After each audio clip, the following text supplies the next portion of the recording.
دلچسپی لے تو کیا اس ڈانٹ کا اس پہ اثر ہوگا؟ وہ آیا اس چکر میں کہ یار کچھ سیکھو صحیح ہے نا.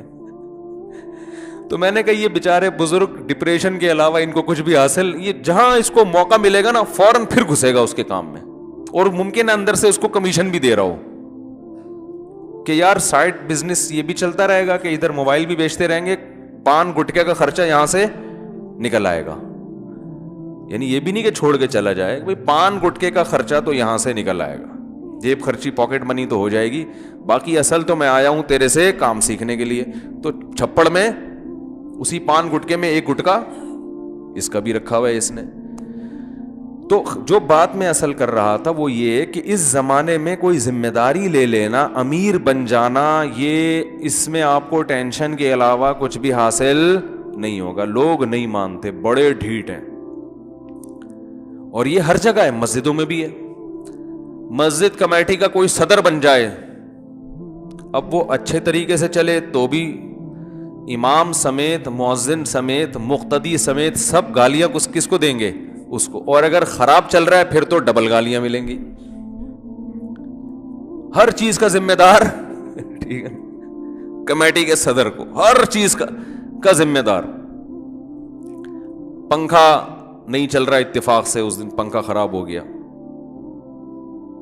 تو اب نمازیوں کو گرمی لگ رہی ہے, فوراً بھائی اس کو ٹھیک کرنے کا ٹائم تو دو. اس کو نہیں ملا, کوئی بندہ نہیں ملا, کوئی جو ہے وہ الیکٹریشین نہیں ملا. مدرسوں میں ایسا ہی ہے, جو محتمم ہے کچھ بھی الٹا سیدھا ہو جائے, ذرا سا بھی کچھ ہوگا, گالیاں کس کو پڑیں گی؟ کوئی لوگ تفتیش کے لیے تیار نہیں ہوتے کہ بیٹھ کے تمیز سے پوچھیں کہ ہوا کیا تھا, عذر کیا تھا. نہیں, یہ ٹائم نہیں ہوتا. تو اس لیے ٹینشن سے جس آدمی نے دنیا میں زیادہ کام کرنا ہے نا, زیادہ تو نہیں کہہ سکتے, علمی کام جس نے کرنا ہے دنیا میں, علمی کام جس نے علمی کام دنیا میں بھائی صفی آپ بیان کے بعد مجھ سے ملیں, کچھ چیزیں فوراً پارسل کرنی پڑتی ہیں, وہ دماغ سے رہ گئیں تو پھر وہ رہ جاتی ہیں. تو میری عادت ہے جو بات دماغ میں آتی ہے نا کرنا ہے, میں فوراً ڈائری میں لکھتا ہوں, اپنے دماغ میں نہیں رکھتا. ٹینشن لینے کا نہیں ہے نا, فوراً ڈائری میں لکھو اس کو. تو ابھی ان کو دیکھ کے مجھے کام یاد آیا, ڈائری جیب میں اس وقت ہوتی نہیں ہے تو وہ پارسل کر دو. سمجھ رہے, اپنے دماغ کو نا انسان خالی رکھے. ہم لوگوں نے اپنے دماغ میں اتنے ساری چیزیں ٹھوس رکھی ہیں کہ یہ بھی کرنا ہے, وہ بھی کرنا ہے, فلانا بھی کرنا ہے, یہ بھی کرنا ہے, وہ بھی, اس کو پیسے دینے, اس سے پیسے لینے. تو اس کا نتیجہ یہ نکلتا ہے کہ جو بڑے اہم کام ہے نا کرنے کے لیے, ان کے لیے دماغ فارغ نہیں ہوتا. سمجھ رہے, فارغ نہیں ہے. اتنی کچا کچ کھچڑی دماغ میں, جیسے دیگ میں چاول ہوتے ہیں نا کھچڑی, ایسے دماغ میں 100 قسم کے کام ٹھسے ہوئے ہیں. حضرت حکیم الامہ مولانا شرف علی تھانوی رحمہ اللہ تعالی ایک دن صبح فجر کی نماز کے بعد چہل قدمی کرتے تھے اور ذکر بھی کرتے تھے. تو حضرت نے ذکر روک کے ڈائری نکالی, کچھ لکھ لیا اور جیب میں ڈال دی وہ ڈائری. کسی نے پوچھا اتنی کیا پھرتی ذکر کر رہے ہیں اتنے دھیان سے, اور فرمایا کہ میرا دل اس وقت اللہ کی طرف مشغول ہے. تو ایک کام یاد آیا تھا مجھے, تو میں نے سوچا کہ اس کو دماغ سے ڈائری پہ شفٹ کر دو, اور دماغ کو پھر کس کے لیے خالی کرو؟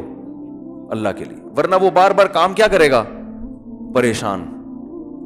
سمجھ رہے ہیں کہ نہیں سمجھ رہے؟ تو خاندانی لوگوں کی ایسی زندگی ہوتی ہے کہ اللہ کے یاد سے غفلت نہ ہو. بھائی وہ اپنے دماغ کو تو ادھر کے لیے رکھو نا, کام تو ہوتے ہی رہیں گے, تو اس کو ڈائری کو ٹینشن میں ڈالو, صحیح ہے نا.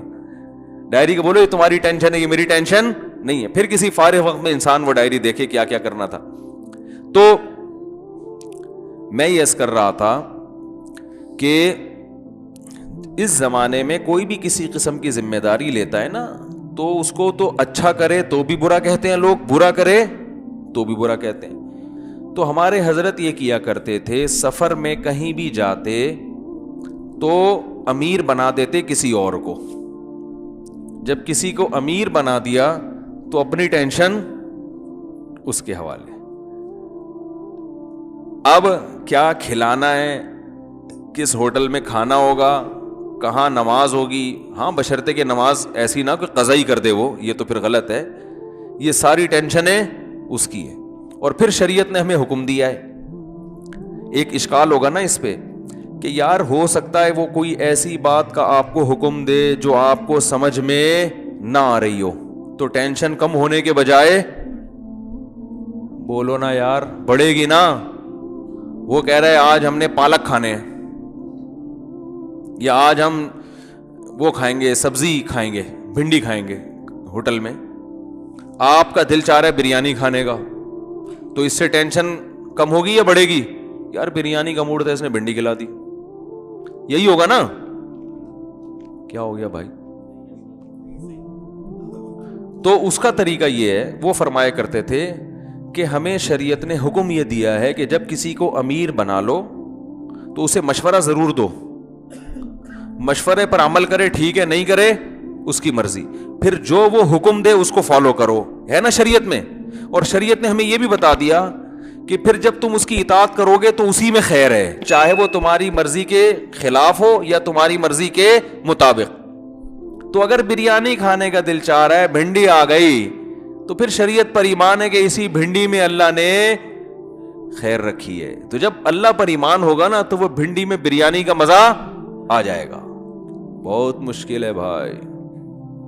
ہاں مشورہ ضرور دے دیا جائے کہ جب امیر بنایا تو اس کو ایک پرچی میں لکھ کے دے دو, بھائی ہوٹل میں اس کی کوشش کرنا کہ میں بھنڈی نہیں کھاتا, میں تو کھاتا ہوں شوق سے. میں ایک مثال دے رہا ہوں کہ یار کھانا جو مرضی ہو, 3-4 قسم کے آئٹم امیر صاحب کوشش کیجئے گا وہ نہیں منگوائیے گا. کریلے ہے بھائی, میں تو کھاتا ہوں کریلے بھی, ایک اس لیے کہہ رہا ہوں کہ پھر وہ کریلے نہیں کھاتے, یہ نہیں وغیرہ وغیرہ.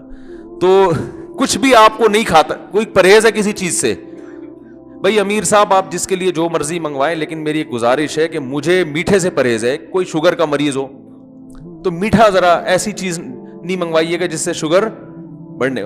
بس آپ نے اطلاع دے دی اس کو, وہ عقل مند ہوگا تو خیال کرے گا, نہیں ہوگا تو جو مرضی لا کے رکھ دے آپ کھا لیں اس کو. اور اگر بہت ہی بد پرہیزی ہے تو نہیں کھائیں آپ, اپنی طرف سے کوئی اپنے پیسوں سے کچھ خرید کے کھا لیں آپ, وہ نقصان کم ہے.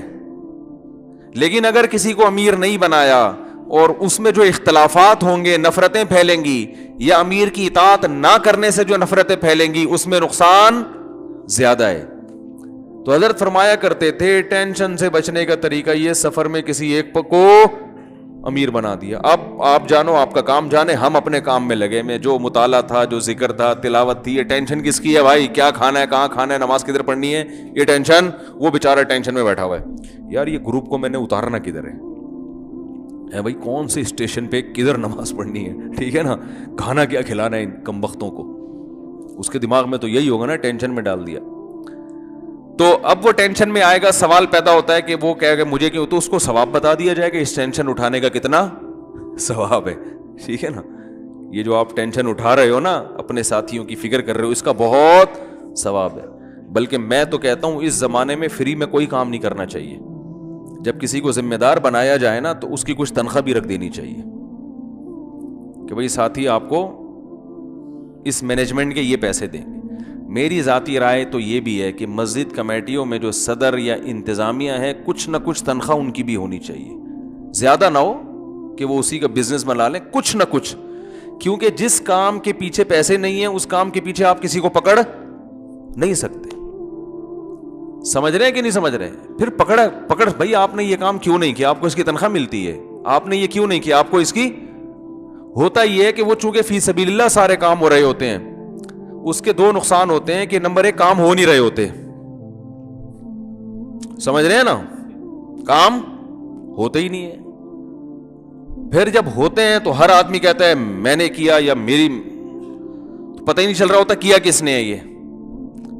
تو میری ایک رائے ہے کہ اس زمانے میں علماء کہتے ہیں نا کہ امامت کی بھی تنخواہ ہونی چاہیے, اذان کی بھی تنخواہ ہونی چاہیے. اس کی وجہ یہی ہے کہ اگر امامت کی اس زمانے میں تنخواہ نہ ہو تو پوری دنیا میں 2-4% امام ہوں گے جو ٹائم پہ نماز پڑھائیں گے, ورنہ مسجدوں میں نمازوں کا سسٹم تباہ ہو جائے گا, برباد ہو جائے گا, کیونکہ وہ تقویٰ اب لوگوں میں ختم ہو گیا. ہر امام کہے گا آج مجھے کام ہے, اور پیچھے کوئی بھی نہیں ہوگا نماز پڑھانے والا, نہ اس کا کوئی نائب ہوگا, نہ وہ خود ہوگا. نمازی کھڑے ہوئے ہوں گے, وہ کہے گا اس کو امام بنا لو, وہ کہے گا نہیں میں تو اس کو مانتا ہی نہیں ہوں. وہ کہے گا اس کو بنا لو، کہ مجھے یہ اچھا ہی نہیں لگتا، اس کو کیوں بنا رہے ہو؟ ہر نماز میں پھٹا ہوگا کہ نہیں ہوگا؟